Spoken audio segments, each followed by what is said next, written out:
Hi, my name is Stacy Pringle, and I'm the Thoughtful Listener. I'm a certified active listener who teaches the techniques of active listening.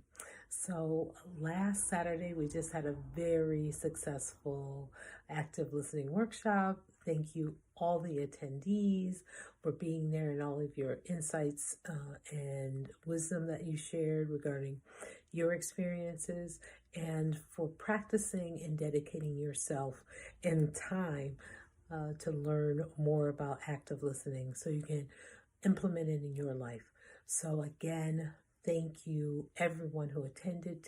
Thank you to the facilitators, Michelle and Nisi. Uh, just, it was an amazing experience, exceptional, and we had fun. And so, active listening does take work. It it, there's effort, takes effort in the practice, but it also can be very enjoyable and fun and transformational.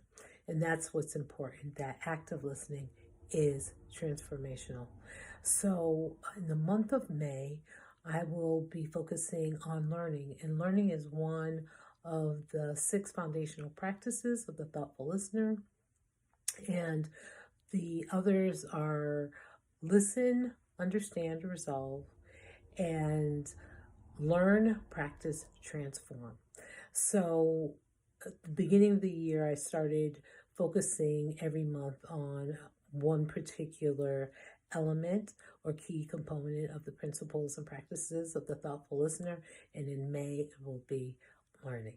So I hope you will enjoy and join me as we go through the month of May and as I give you tips on the practices of active listening in order for you to implement them in your own life as you go about learning more about active listening. I have some pictures of the workshop, and join us. Join me. We'll have fun. Okay, this month of May. Happy thought listening.